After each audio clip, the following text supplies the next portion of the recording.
Good morning and welcome back to Margin. This morning I want to talk about part 1 of the 7 steps to downsize your life without anyone noticing. So let's jump right into it.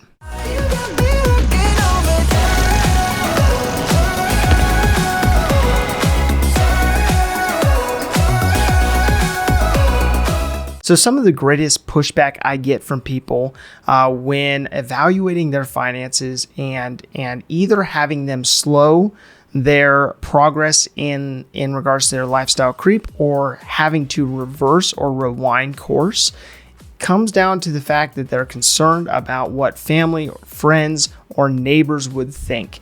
So I thought it would be interesting to look into this further and come up with a systematic plan to help you rewind the process of lifestyle creep and look at it from a standpoint of how you can get your lifestyle within your means and be able to plan your lifestyle within your means. So when I went through the process of paying off all of my debt over a 2-year period, I decided to rip the Band-Aid off. I decided to go down that path as quickly as possible so that I could not have to reverse too far down the road before I could propel forward. And so I decided that that was something that was worth sacrificing at that time, but those sacrifices were noticeable. And I think for many people who are very involved in their communities and their neighborhoods and don't necessarily want to tear the Band-Aid off per se, they need another option. They need to look at things from a standpoint of how can I be strategic with where I'm at now so that I can reverse course, but not change the things that truly matter the most to me. So for people that want to go through the process of scaling back so that they're living within their means, I encourage them to go through a 7-step process to evaluate what's in their life right now that is not actually adding the value that they originally thought that those things would provide for them. And so what that starts out with, or what that begins with, is step 1, which looks at anything related to real estate and real estate, not from the standard traditional term of a property, but looking at it from a standpoint of real estate in regards to space that things are taking up. And so immediately my mind goes to, do you have any spaces like a co-working space that you don't utilize as much as you thought you would? Do you have any spaces like a pod or a storage unit that is full of stuff that you just you don't even think of? Being that it's out of sight, out of mind. Maybe it is even seasonal and doesn't require that space that you originally thought it needed. But also beyond that, it may be something that you have in your possession that you thought you would use more, like an RV, and looking at it from the standpoint of how can I use that so it's not just sitting there depreciating, but if it is something that adds value in my life, how can I still have it in my life without it necessarily costing as much as it would if I was using it full time.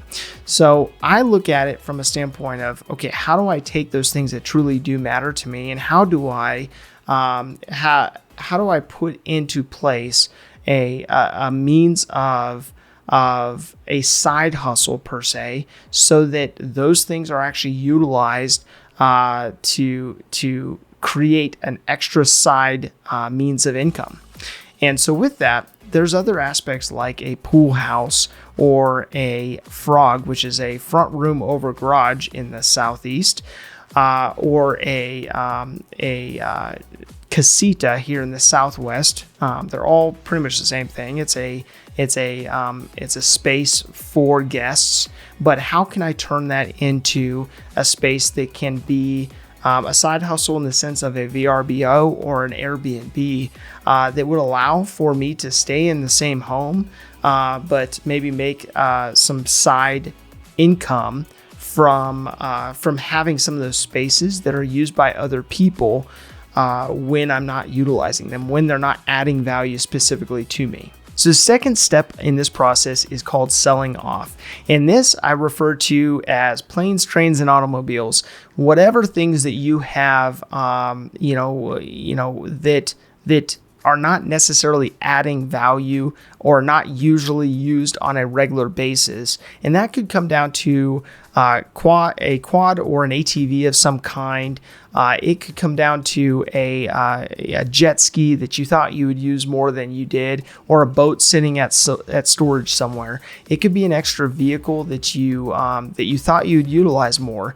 And those types of things are an easy win or a quick win in the sense of cleaning them up, polishing them up, and not spending any more time, resources, or talent in maintaining things that don't actually add value to you.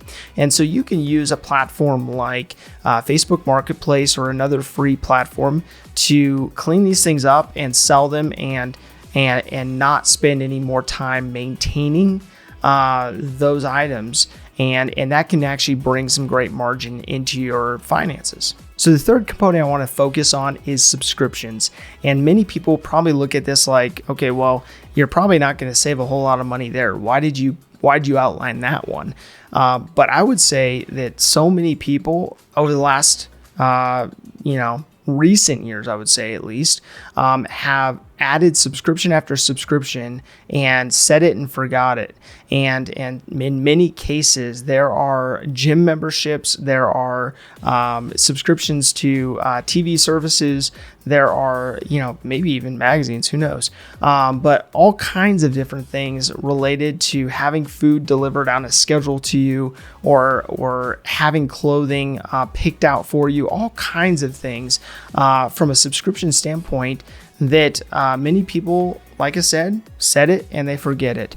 And oftentimes you can cut down those areas without even missing whatever it was that was showing up at your door or on your TV, and scaling those down so that you're only paying for those services that you truly value. So the fourth component has to do with food, and many people are kind of out of sight, out of mind with this aspect. They may be concerned about the total amount that they pay out for food and maybe even entertainment. But I think it's important to look at how much you're eating out, how much you are ordering in, especially as services like Uber Eats or other carrier services bring your food to you. There are so many aspects like that actually are more expensive than you realize. After you are getting your McDonald's delivered to your door and paying tip on it, it actually can equate to I would say a healthier meal. And oftentimes people don't think about how much they're spending on food, how much they're spending on groceries, and how much they're even spending on aspects that are delivered to them that they just assume is a need rather than a want. If this information is helpful to you, please do like, subscribe, and hit the notification bell so you're reminded to come back on a daily basis to improve on managing your personal finances. Thank you for your time. Enjoy your day, and we'll see you back here tomorrow.